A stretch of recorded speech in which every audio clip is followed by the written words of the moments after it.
راځئ د خلکو په شخصي ژوند کې مداخله ونه کړو.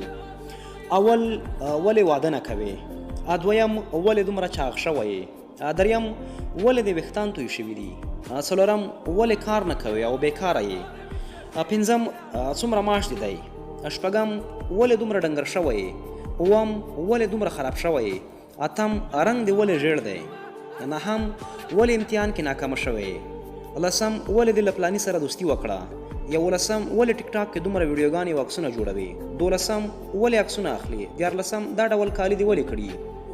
نو راځئ د خلکو په شخصي ژوند کې مداخله ونه کړو او د هغوی شخصي حریم ته درناوی وکړو او د ځان نه سپک جوړ نه کړو.